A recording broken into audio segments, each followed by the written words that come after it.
Hi, I'm Kroglander, and in this part we'll be seeing how the PS3 version handles Spagonia Night.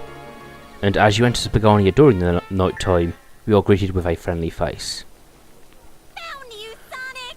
And like in the previous version, we get the same cutscene.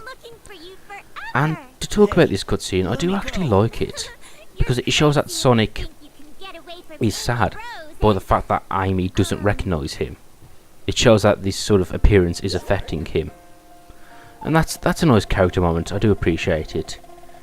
And it's a good example of how this story is light, but it tackles deep themes, without being emo or too dark. I really like it, anyway. And again, you talk to Professor Pickle, and he gives you the option of going to either Spagonia Night or Halaska Day. And of course, I'll be doing the Spagonia Night level.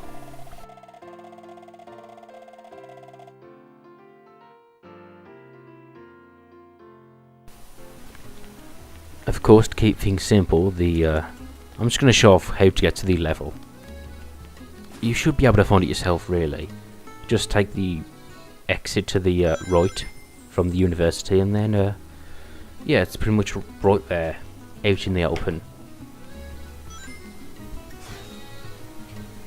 Now, when it comes to the night levels in the PS3 version, this is definitely one of the more definitive night levels.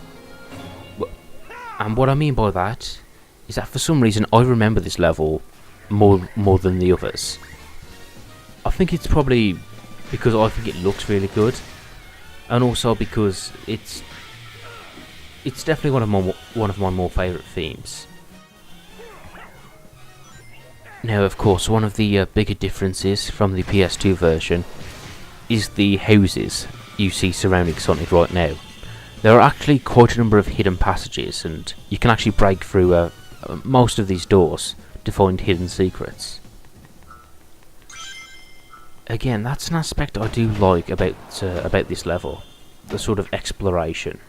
It's always a nice touch for me.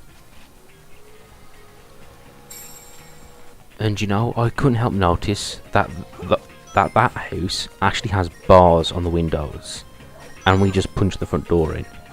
I can't help but find that amusing. But it's something, it's typical game logic. It's something you usually see in RPGs, is the fact that you can just break into houses and take whatever you want. Now, to talk about the name of Spagonia for a second, there are actually quite a few theories on the Sonic Wiki about what Spagonia means. What is it a reference to? One theory I found was that it's actually named after Segovia, a Spanish city famous for its aqueducts. And yeah, you could argue that makes sense. Although the city seems to favour Italian.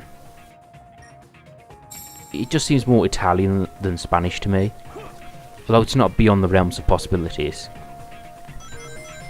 Another theory is that the name Spagonia is based off the word spaghetti, because it's Italian.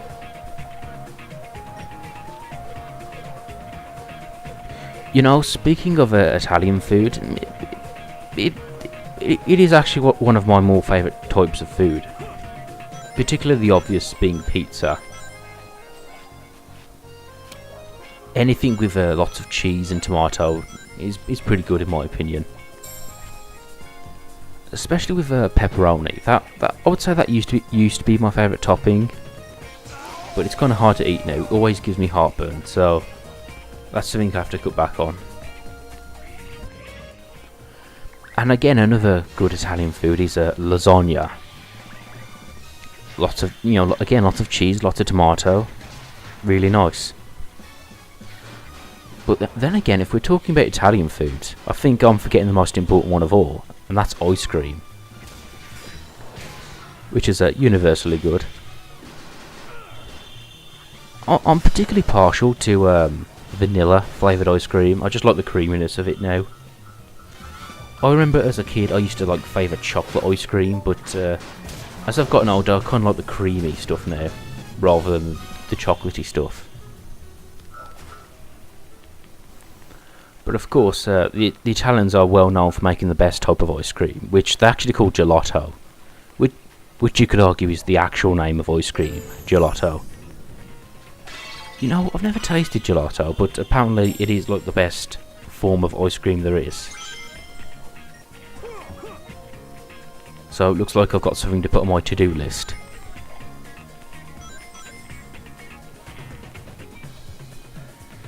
Now this section here highlights something I'm not too keen on in the Werehog levels, and that's these block puzzles. Because really, they're not even puzzles. You just pick up the block and put it in the corresponding slot.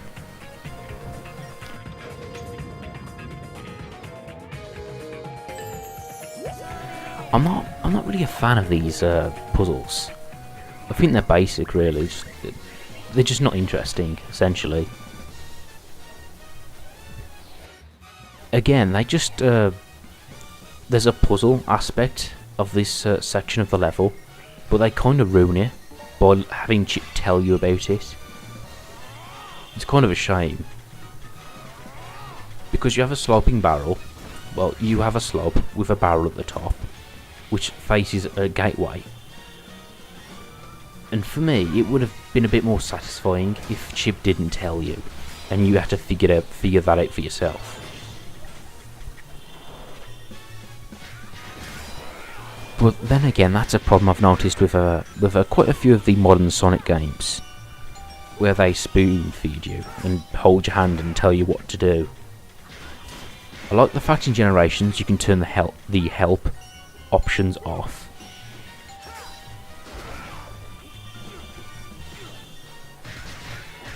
And to mention another aspect about this level I like, and that's the music.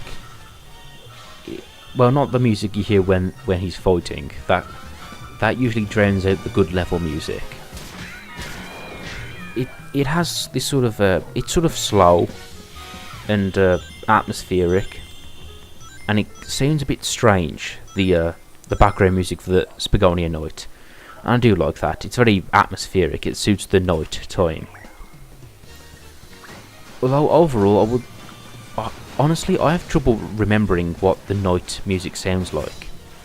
Again, that could be because I'm constantly interrupted by the battle theme. But then again, they are just mainly slow and just sort of. I appreciate them at the time, but afterwards I couldn't whistle a tune. I couldn't hum the melody. So. Yeah, that's a bad aspect about the music, I guess. Well, again, about the music, what is a nice touch is that they use recordions in the mix, which really suits the European theme of these levels. So that's something I appreciate as well. Now, this section coming up is sort of like a wine cellar. And before I mentioned, this seems more like Italy to me, but I don't know, wine just seems French to me, even though I know lots of other countries can produce wine. But then again, you could argue this the whole theme of Spagonia is really just an amalgamation of several European locations, rather than just being one specific one.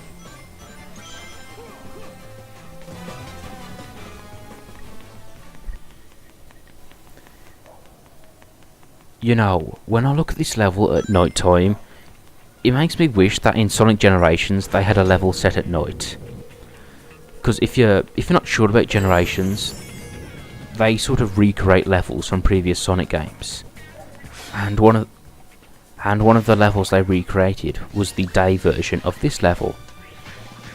And technically, he is Sonic right now, so it wouldn't have been out of place to recreate it. And I'm not saying bring back the Werehog, certainly not, but you know, to have modern Sonic run through a night version of Spagonia, I think could have been really awesome. And in this section we are once again treated to a series of rooms or hidden off areas behind doors. And again, it's a really nice touch. It makes the level feel like a small town. or the small part of a city at least.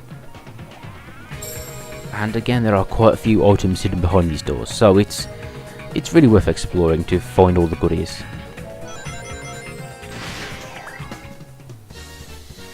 Now, when comparing this section to the PS2 version, I can see a lot of similarities. For a start, they both decided to use the streets of the level themselves to act as part of a level. Particularly in the PS2 version, when they had a level based on the alleyways. This one uses the same theme as well. And it's a good theme to use. I do like the idea of running between these alleyways as the werehog. It makes the environment seem more real. Like we're actually exploring the inner roads of a city.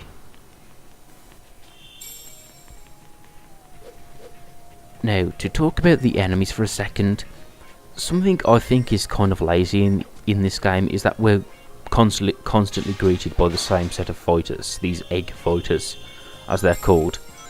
And granted, there are differences.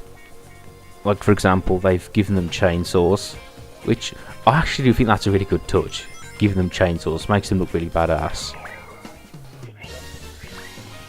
There are actually quite a few tables in this area. Makes me wonder if this, yeah, I'm pretty sure it's supposed to be like an al fresco outside cafe sort of area, which is a nice touch. Again, you could argue it's a bit stereotypical, but when I think of Italy, the country itself, not actual Italians, I do think of coffee. But when the most famous types of coffee, such as cappuccinos, espressos, lattes, all sound Italian, it's no wonder. And another thing Italy is known for is its universities, particularly its art universities, I guess. And that's an aspect which is utilised in this game with Professor Pickle, him being a professor at a university, and he's essentially the expert in all matters of archaeology and paleontology. Now, in terms of difficulty, this is quite a fairly easy level. It has a tricky bit at the end, near the end of the level, but besides that, it didn't give me too much trouble. You know, with all these barrels rolling, I'm getting like this Donkey Kong vibe from this game. Particularly when you look at the werehog, and he has sort of like gorilla-like proportions.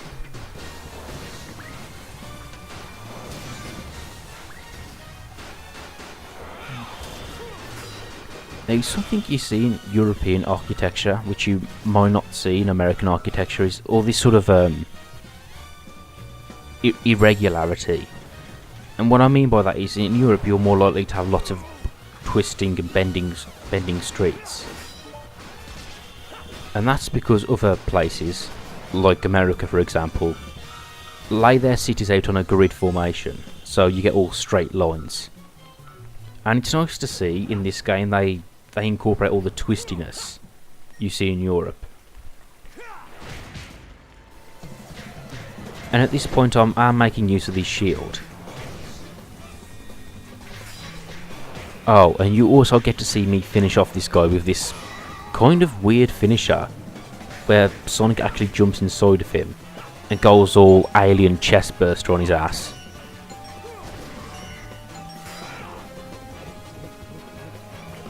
Now, I do like the next section coming up, although it can be a bit tricky at times. It's actually what I think is a really cool sequence where you climb up this clock tower from the inside. And again, platformers where you climb up to high places it's always a big plus for me. Also, I do like the spinning gears and electricity. It's very reminiscent of the old Sonic games. Particularly I'm thinking of Metropolis with the giant gears. And possibly Death Egg Zone with the electricity.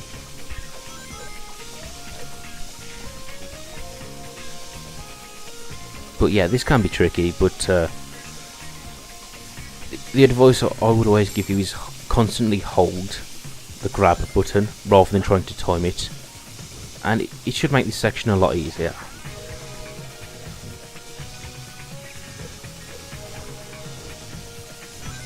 Now, to compare this level to the PS2 version, something you may remember is that the PS2 version used aqueducts as a theme, and this one uses the insider of the clock tower. And I really appreciate that in both versions we get something different. It provides a little variety to the people who want to play both versions. Intentional or not, I'm not sure, but I like it anyway. And of course, if you haven't noticed by now, even though this tower does have a flaw, if you fall from this point, it does count as a death, which is arguably a good thing. It means you just restart at the checkpoint instead of restarting the whole level again.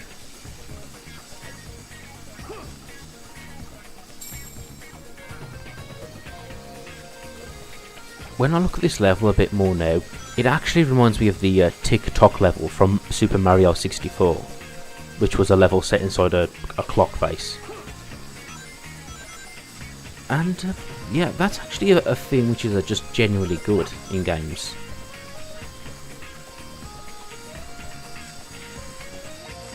Oh, and of course now we have the return of the buzzsaws. Again, another reference to Scrap Brain Zone, who knows, but at least there's buzzsaws in both versions of Unleashed, so it's consistent at least. And I would just advise you to be patient. Yeah, as long as you just don't hit the buzzsaws, you should be fine.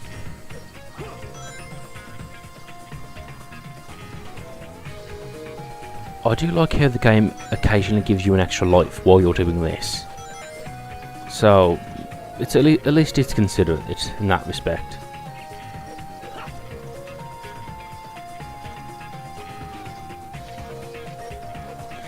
You know, sometimes the camera angle can be a bit less than helpful. It sort of doesn't give you a full view of where you're going to land.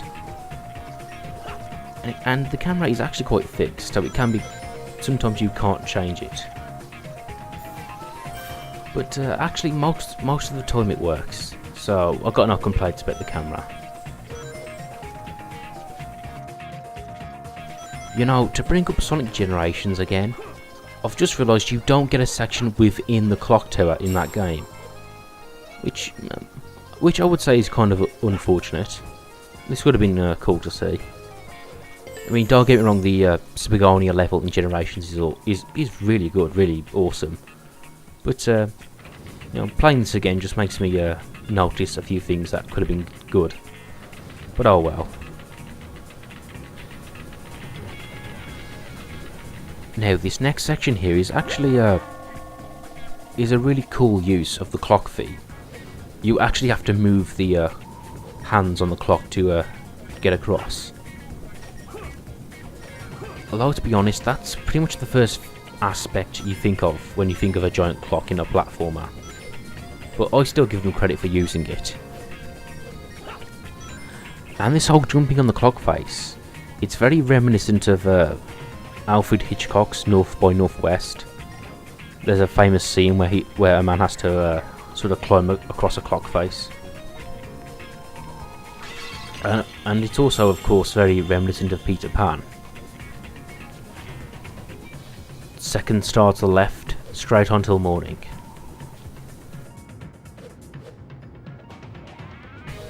And speaking of the whole European theme of Spagonia, I can't help but think that the clock is based more off Big Ben. Unless there's a giant Italian clock I'm not aware of, but anyway, when I think of a giant clock in a tower, I think of Big Ben in London, so that's the vibe I get from it anyway.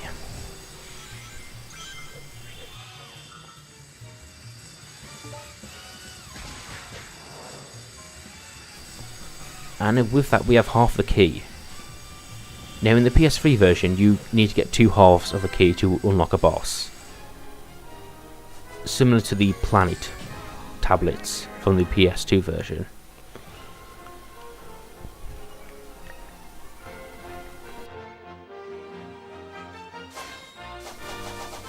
And at this point, I'm still leveling up my strength mostly, because I think that came in most useful. But anyway, that's Spagonia Night on the PS3 version. Hope you enjoyed it, and please join me again, where we'll be taking on Alaska Day.